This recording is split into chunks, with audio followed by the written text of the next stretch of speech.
always keep in mind what's on your roadmap. What do you want out of your life? And use your rentals and your investment strategy to fit with that. Welcome to the On Purpose Investor Podcast with your host, Eric and Tiffany Vogel. We spent several hard years building a rental property portfolio so we could have more time with our family and live our ideal life. Finding your path can be difficult, so we're here to help guide you along the way with lessons, tips, and tricks to design and implement your dream life through real estate investing. Now sit back, turn up the volume, and get ready for this episode of the On Purpose Investor. Hey Pathfinders, and welcome back to the On Purpose Investor Podcast. I'm your host, Eric, with my beautiful, lovely, blushing bride of a co-host, Tiffany. I told you I'm not going to go over the top with it, but I am also going to introduce you as I seem fit. Okay. As I deem fit. All right. And I should always introduce it as you are my beautiful, lovely, amazing co-host. Yes, well, thank you. I heard from someone that it sounds like when I say my name that they can hear the eye roll. And if you're not watching on video, yes, there is an eye roll in there. It's not that intense of an eye roll, though. No. It's more or less, here he goes again. You can't hear it. Some of my eye rolls are so loud there, you can hear it. Oh, gosh. And this is what marriage is. So welcome back to the On Purpose Investor Podcast. We are on show number 31.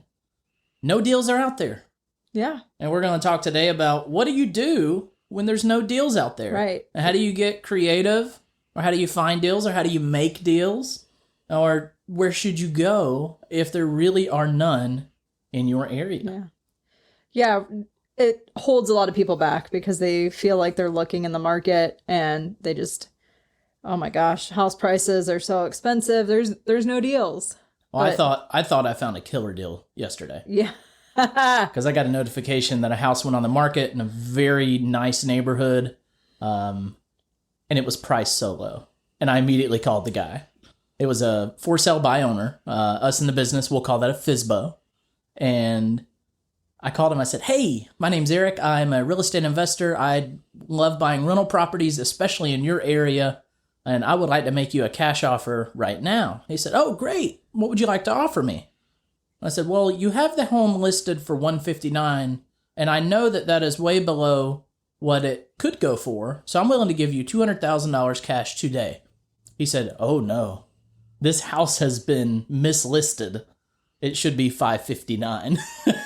Yeah, I guess he fat fingered the list price. So if you're selling a house by yourself, or if you're an agent listing a house, check the price. So usually when a house comes on the market like that and it's listed really below value, one of two things is happening. Either it's a fat finger and a typo, or the property needs a lot of work. And it could be a combination of needs a lot of work and the seller is in a situation they need to get out of quickly. So either way, you're there to help that person. And if you see a property listed way below market value, offer a little bit more for what you can afford to do. Right. Offer a reasonable price. Yeah. I mean, $200,000 would have probably still been a very low offer. And I kind of made that offer in jest, just because I knew that there was no way he was selling it for that. Yeah. Because I looked at some comps in the area and it was pulling between $500,000 and $600,000. And so funny. I was like, oh, give it a shot to see how it goes. Still better than the first phone call I ever made to a seller. Gosh. And my goodness, that was a rough phone call. And looking for deals back then. Yeah. And I went way out of my comfort zone. You did. So just a quick little story about that. So we're sitting on a mastermind call with, we were in a mastermind at the time, and we were on a call, and we were talking about what was going on for us. And I said, oh my gosh, I just got a text from this guy, and he's thinking about selling me a house. And they were like, oh, go make the phone call. Go do it and come back. So I was like, okay. I'll go do the phone call. So I hopped off the mastermind call. Tiffany was sitting right there by me. And I looked at her, I said, so what do I say? She's like, you know how to do this. You're going to be fine. Just talk to him about the house. You've gone to certain seminars to learn how to talk to sellers. And I tell you, I said everything backwards. I said everything wrong. I was shaking. Fumbled over words. Like you weren't even coherent at times. It was really, I wish we'd recorded it just for our own benefit. It was like watching Pee Wee football and watching all of the kids out there not be able to pick up the ball. It's like it's covered in grease. Well, or it's like T-ball, and they're sitting there jumping up and down because they got to pee in the middle of the game, kind of thing. If you don't know what the Savannah Bananas are, they're like a baseball team down in Savannah, Georgia, and it's just a fun baseball game. It's not real baseball, if you will. They just do jokes and don't actually play the game most of the time. It kind of reminded me of that too. It's like Harlem Globetrotters kind of. Yeah, very similar. I'm trying to play baseball, but I don't know how to play it. Yeah. But I mean, so long story short, we wound up not purchasing that house, not because of your pitch. The guy was really, really a great guy. And really good guy. And just, it didn't work out. He wanted to sell it for a lot more than we could afford, a lot more than we could wrap our head around at the time. Yeah. So it was a great experience. So if anything, that whole experience taught me, get out of your comfort zone, just do it, go fail. Because I always say this, it's okay to fail so long as you fail forward. Well, I've never had a conversation that bad since then. Yeah, and you didn't die. You didn't get hurt. That's right. Like, your ego might have been hurt a little bit, but... Yeah, it was hard to stomach that. Yeah. Because we had to jump right back on the mastermind call, and they were all like, yo, how'd it go? How'd it go? And I didn't even talk. Tiffany talked, and she's like, y'all, that was bad. She's like, y'all, that was really bad. And Eric doesn't want to talk about it. And I said... Very accurate. Let me tell you about another part of our business that's going on. Yeah. And we didn't revisit that. Right. Actually, we haven't talked about it a lot since then. No, I honestly forgot about it. I'm so glad it happened. Yeah. I'm so glad we did that phone call. So no deals are out there. That was a deal that was out there, and I did my best to make it happen. I failed miserably. But because I failed miserably, I was able to learn how to negotiate and talk to sellers moving forward. And then we bought several houses. We bought many houses after that. And I was able to negotiate with sellers even better because I knew what it felt like to struggle and to not know the words. Yeah. I knew the words. They just wouldn't come out of my mouth. Coming out. It's so funny. I think you just got in your own head, but... Yeah. So there are no deals out there. Yeah. Here are the steps that we're going to suggest to you. Like we always try to say is we're not telling you how to do it. These are suggestions. We are laymen. So we're not lawyers. We're not accountants. We're not anything professional. We're idiots. Don't trust us. Yeah, don't trust us.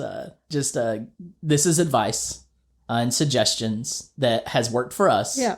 And how we would approach this situation and how we have approached this situation in the past and currently, actually. Yeah. So, step 1. Yeah. Have very clear criteria. Right. So, you don't know if it's a deal unless you know the numbers and what it should be. Mm-hmm. You know, what is a good price to purchase it for? How much is it going to cost to renovate? Are you willing to do big renovations or not? I know we've done some that I don't know that we would ever do something in that scope again with big structural foundation issues.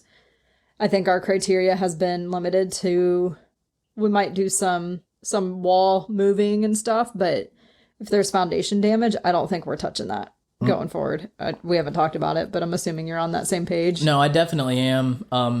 It really depends on how much meat is on that bone. Right. And for y'all that don't know that phrase, when we say there's meat on the bone, it means you were able to buy the home at such a discount that there's a lot of room to spend money on improvements and to fix the house up. Yeah. So if there's a lot of meat on that bone, that means you have flexibility to spend. Right. So in our portfolio, we have some homes that don't fit with our current criteria because we bought what we could afford at the time. But I know our criteria going forward, we're looking for 3 or 4 bedroom houses with at least 2 bathrooms, ideally a garage. We have our criteria, and we know certain neighborhoods that we really like. So we have used like Save Zillow searches. And when the house pops up in the neighborhood, we know if it's a good price or not, and whether we're ready to move forward or not. And I probably have 10 to 15 different save searches right now. So I get 2 to 3 Zillow listings a day. Right. That in Redfin and the other ones that are sent to me. And I love looking at them every single day and seeing what's coming on the market, seeing what's being reduced, seeing what homes are selling for. Right. Because it really, if you're looking at deals every single day and you get notifications of 3 to 4 homes a day in your desired neighborhoods, desired zip codes, you're going to get a good pulse Right. on what's being sold, on what's being reduced. I mean, we haven't seen reductions in probably 8 months. Is that kind of accurate? Yeah, I mean, a while for sure, and maybe even years. Yeah. And we're recording this in August because when this comes out, we will hopefully have a newborn or be very close to having a newborn. So that baby that's in that belly will hopefully be in the arms of Yes. one of us. Yes. Or the So, crib sleeping. we're recording this a little bit ahead of time, but we are in the past couple of days, early August, have seen a lot of price reductions. Well, they don't call it that. They call it price improvements. Oh, excuse me. Yeah, they got to find a way to make the reduction sound more appealing. Yes. I mean, it's super appealing to the buyer. Right. It's not as appealing to the seller or other people trying to sell their homes for that market Right. value. Right. So they call it a price improvement. Yes. Well, I guess it improves the buyer's situation, but not the seller's. yeah. So, I mean, having that clear criteria just really helps you know where to focus and hone in. Bill Cook is a mentor of ours and friend, and his criteria is he looks for homes within 5 miles of the Cartersville Walmart. And he has other criteria, but that's his radius that he's interested in pursuing. Right. So, And he has it nailed down. right. And when he goes and knocks on doors, that's where he is. And so, I mean, I bet you all those neighborhoods around there probably know Bill's Oh, face. they definitely Because he's do. been door knocking that area for 10 years or so. Right. And when he goes through the neighborhood, I'm sure he has seen different neighborhoods go through different cycles. I'm sure he has seen different people move into different homes and has a good pulse on his market. Yeah, definitely. He knows whether the neighborhood is a selling market or whether it's a buyer market, whether it's a rental market or whether is it in the middle, is it changing? Yeah. So he has a really good pulse on it because he's in that market Right. all the time. And he's boots on ground. Like he's walking those neighborhoods and talking to those people. Yeah. I mean, he uses the tools in his toolbox. He is a people person. He loves talking to people. And he's a salesman. I mean, Right. he sold vacuum cleaners for a very long time Yeah.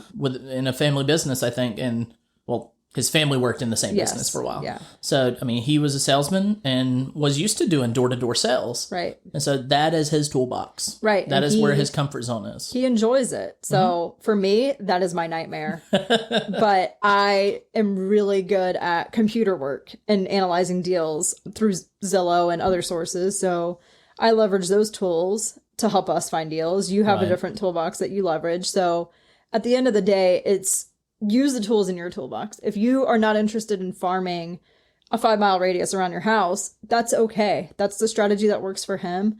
He knows that market like the back of his hand, Right. and it's given him a great life, but that doesn't mean that's the only way. Yeah, absolutely. So, step 2, there's no deals out there. What do you do? Right. Step 1 was have clear criteria. Step 2 is just make some deals or make offers. Create those deals. And the 4 things we're going to talk about, one is solve problems. And we talked about this a little in depth last episode, talking about, in this business, you have to be in it for the right reasons, or you'll find short-lived success. Your main focus has got to be solving people's problems. Now, people that list on Zillow and Redfin and all those other home listing sites, their problem is simple. They need to sell their home. And so generally they're looking for the best price That's right. possible if they're listing with an agent. And what you find is that people that are in a situation, they're not advertising their homes for sale on Zillow and Redfin because most of the time they're in a situation where they can't sell it for that price or their home is not in a sellable condition. So how do you go out there and find those deals to be able to solve problems? Well, a couple of steps could be mailers. You could mail the people. You could drive through those neighborhoods, find neighborhoods that look like, this home, the grass hasn't been cut, or the windows have been busted out for 6 months and they haven't been replaced, or there's a tarp on this roof. The list could go on and on about what a house might look like where the sellers might be in a situation. So when you see those homes and you're doing mailers, you can drive through those neighborhoods. You can write down the address. There are several apps out there that you can just pop the address in and automatically shoot an email or shoot a mailer out. But, ultimately, you want to get a piece of mail in that owner's hands that says, I really want to buy this home. I love the neighborhood, and I want to talk to you about this. Right. There's door knocking also, Yep, which is you very can door knock. similar strategy. And the thing is, you can't just knock on that neighborhood's doors once or send a mailer one time or a phone call or a text or however you're reaching out. You have to continually show up. There's the rule of 7 when it comes to getting people to buy into your product. And buying a home and getting people to sell to you is a product. You have to have 7 touches on average to get someone willing to either talk to you about selling their home or listen to you about anything that you're doing. If I'm trying to sell, yo-yos and I go around a neighborhood, it's very unlikely that the majority of them will want to buy my yo-yo on the first time. But if I see them 7 times over the course of 3 months, they're probably going to be like, oh, it's this guy again. He's got yo-yos. I kind of like yo-yos. I want to buy one. Yeah. Speaking of yo-yos, those were the big jam when I was a kid. I'm surprised you didn't go yo-yos. hacky sacks or something else. No. Don't you remember the X-Brain yo-yos? Yes. Like, you could walk the dog for 10 days. Anyways. I'm sure you spent a lot of time. All right. So make deals. Step 2, work with the seller.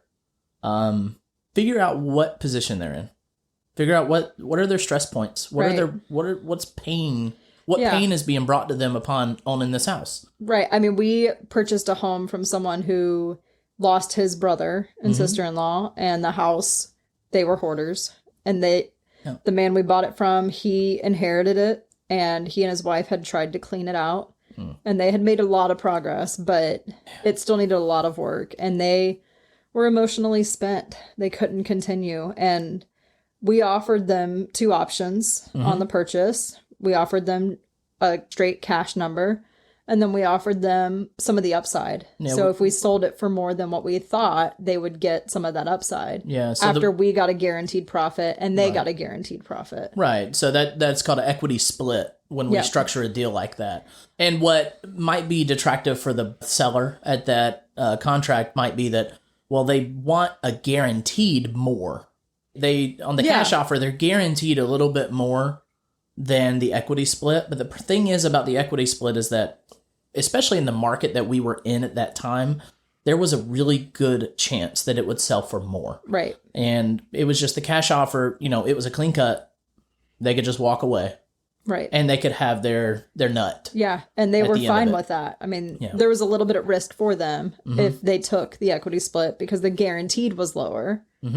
But they had the opportunity to earn a significant amount more. Yeah. With what we thought the housing market would do, and it did. But they took the just straight cash offer because they were emotionally done. And it's sometimes hard for us to understand because we're in this business to grow our financial resources and net worth. So it's hard to understand why someone would walk away from tens of thousands of dollars. But from his perspective, he lost his brother and sister-in-law. He was worn out. He just wanted to move on with his life. Yeah. And he had the unfortunate responsibility of going and keeping the grass mowed, checking the mail, making sure no one broke into the home. So he had to keep going there. Yeah. And revisiting, that was his brother's home. Right. His pain point. That was it. The situation was his brother built this home on a lake, and it was his brother's dream. Yeah. And they only lived it for a few years before they both passed away. Right. So it was just, for him, the extra money that he didn't even really want or need because he had his own financials in line. So this was just money that his brother had worked for. So it just, for him, he was just emotionally ready to move on. So know that when you're working with a seller and you negotiate something for a lower price than they could list it on the market, you are providing a service. That's right. With taking it off their hands in a condition that a real estate agent will tell them they have to clean up and do all these things. And sometimes it's just not worth it for people. Absolutely. They just want to be done. Yeah. Because the pain of looking at it, or the pain of living there, or the pain of something to do with the house is so burdensome that it's just not worth the money. Right. It's not worth the upside, because along with the upside comes more time invested. Right. And you're providing that service. Because if you're in an equity split with a seller and they're just done, they're still going to have to be involved. Right. Especially when it comes to, offers coming in, and because you can take those properties under contract and, you could do subject to, you could do assumed mortgage.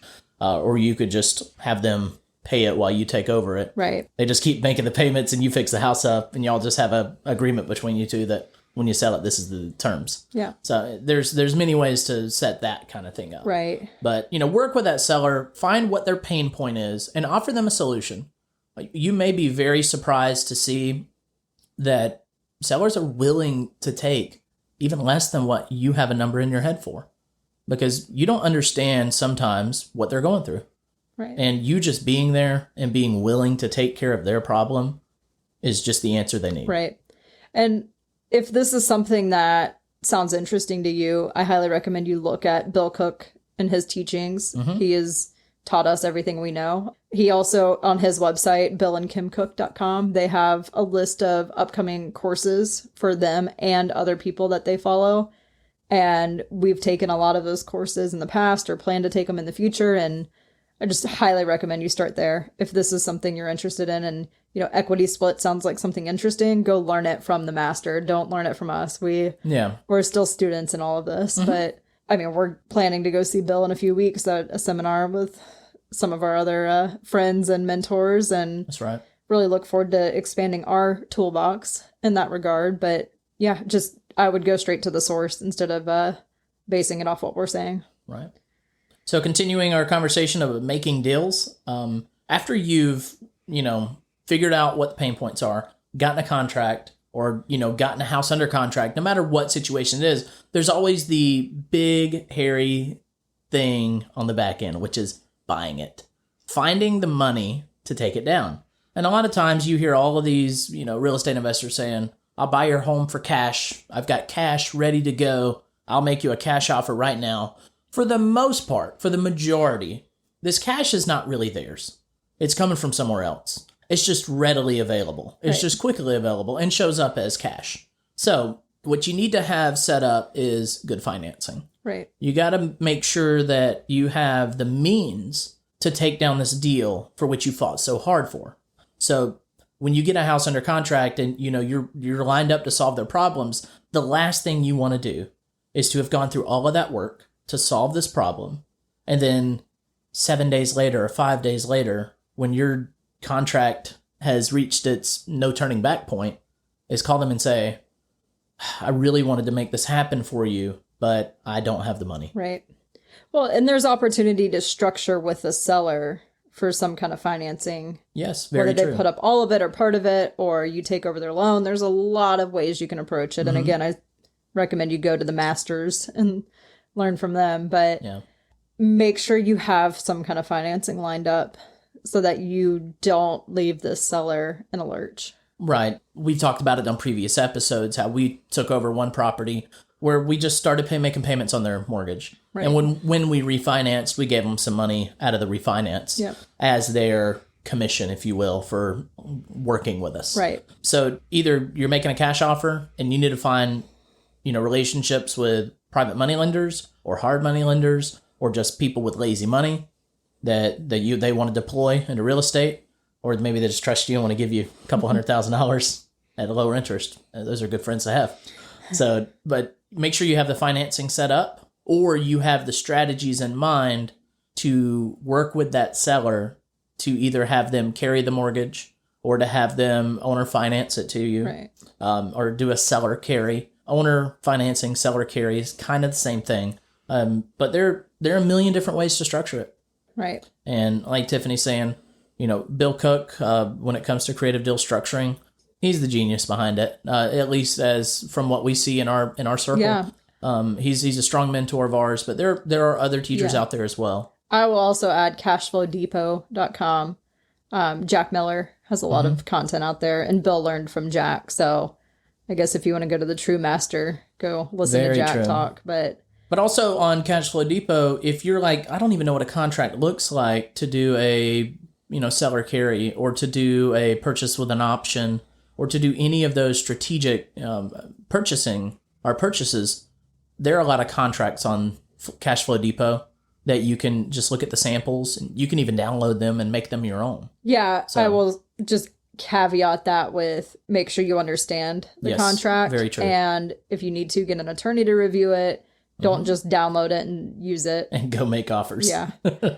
make sure you understand it. But that's a good starting point for sure. All right. So one of the last steps here is, let's say you have exhausted all of your efforts in your market. You've knocked on doors, you've cold called, you've sent out mailers, you've talked to seller end on end, but you've not made any progression. Yeah. You've hit a dead end. You're stalled. What do you do? So there are a lot of people that say, I will only invest in my market because I don't want to have to deal with travel or I don't want to have to deal with long distance. But there are a lot of people out there that are very successful doing long distance real estate investing. And I don't know who wrote the book at Bigger Pockets, but what is it called? David Green wrote Out of State Investing book. Yeah. Is it Out of State Investing or is it Long Distance? I think it's Long Distance Real Estate Investing. But, it walks you through the steps you want to take to finding those deals out of your market.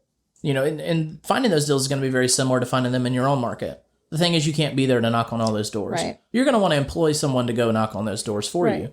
Or you're going to want to build relationships with wholesalers in that area, ones that are, trusted, or build a relationship with a real estate agent out there, or just save some Zillow searches in that zip code and figure out, get a pulse on that market and figure out what is a good price, what's a bad price. You definitely have to know the market and build your team. And David's book has a lot of steps that you can follow step by step to understand how to do it. At the end of the day, what tools are in your toolbox? And what does your dream life look like? Yeah. That's what really matters. Mm-hmm. No doubt. For us, we wanted properties near our home. Mm-hmm. That's just a strategy that works for us. We've never had like a clear radius of we won't buy, outside this distance, but we kind of just look at each other and say, you willing to drive that far? Right. If so-and-so happens. Yeah. Our first property was 45 minutes from our home. Yeah. And we were driving there every day. Right. While we were renovating it. Very much. And then, as things have progressed, we still have to drive down there periodically. And we hate it. So I think we kind of have this rough 15, 20 minutes is probably how far we are willing to travel. That's about right. So we probably should have more strict criteria on this, but we know what areas we really like and where we want to purchase homes. And that first house is way too far away. That's right. For our comfort level. Yeah. Because we like being able to drive to our houses. And one day we might sell it to someone. Yeah. Just to make sure all of our properties are a lot closer to us. Right. And, give someone a chance to, nurse that baby. Right. Because it's been a journey with that property. Yes. But, it's been a good property. Yeah, definitely. So with trying to find deals, we talked about getting creative. Mm-hmm. So paying someone to help you. If you can't find deals, find a wholesaler or a real estate agent who has leads coming in. Right. There's so many avenues to get deals. And I know this market that we're in right now it's challenging. We personally are not buying a lot right now because the deal flow is harder. And within our roadmap, we're focusing on building on-purpose investor. So we're living according to our roadmap. But if your roadmap is to buy deals right now, find a way to make it work. Yeah. There is a way. If you need to, use creative terms, because what makes a deal a lot of times is in the financing. Yeah. I mean, you could overpay for a house by $1 million. Right. And that would be okay if the seller gave you 200 years to pay for it. At no interest. At no interest. Right. I mean, it's really all in the terms. Right. So. Well, I think it's a mix of terms and then what you do with the property. Our last purchase, we were willing to pay whatever the seller wanted, honestly, within reason, of course. Yeah. But we knew we could get good financing and we knew we were going to turn it into a rent by the room situation. Right. So we knew the cash flow would be there. So as a traditional rental, it breaks even. Yeah. And that's always been our fallback. So we wanted to make sure it would cover the note. Right. If we got in a situation where the rent by the room didn't work. Mm-hmm. But it makes a healthy cash flow for us. And it does. And I think it's already gone up in enough value that it justifies what we paid. But even if not, it was a decision that we decided in 5 years, are we going to be mad we bought this house for that price? And the answer was absolutely not. Right. So we knew we had to buy it. Yeah, no kidding. I mean, being creative, it takes a lot of training to figure out how to be creative, because a lot of people are very creative people. But when it comes to being creative within real estate, you got to make sure you're acting within the bounds of what's legal and what is acceptable across, the playing field. Because you might think that what you're doing is very creative and very beneficial, but then realize, oh, I'm kind of not doing right by the seller. Yep. Or I'm not doing right by my private money lender. Make sure you're studying on creative deal structuring so that you're doing it within the bounds. Right. Just be careful out there. You don't want to overpromise the seller something that you can't legally back up. You don't want to overstretch yourself just for the sake of being creative. There are a lot of people out there that really enjoy hyper creativity. And there are some situations where it requires that. I recall talking to someone about a super hyper creative thing where they rented it from the seller and then they did something with it and then had to lease it back to a company in which the seller rented from them. And then there were a couple of stacked mortgages where they stacked them up for years 3 and years 5 and years 7 and years 11. And with the stacks came different levels of ownership. And then over the course of 10 years, they own it. It was very hyper creative. Right. And it worked, but it was because of the situation that seller was in. Right. With some kind of legal thing they were in. Right. So if you're new to this, yeah, find a mentor that understands creative deal structuring. Mm-hmm. And there are a lot of regulations that you don't know about until you know about them. That's right. Like, you don't want to purchase a home and lease it back to the homeowner. Right. That can create a sticky situation for you, like federal issues, prison, fines, all that good stuff. So yeah. And you don't want to put an option on a house and then let that seller buy that option back and y'all have agreed to it beforehand. Right. Like, that's a big no-no. Yeah. But, you wouldn't know these things unless you were studying how to be creative within the bounds of the law. Right. So that's where going to seminars and meeting people who are doing it. It might cost you $600 plus airfare and hotel and all that. So maybe $2,000 all in all at most.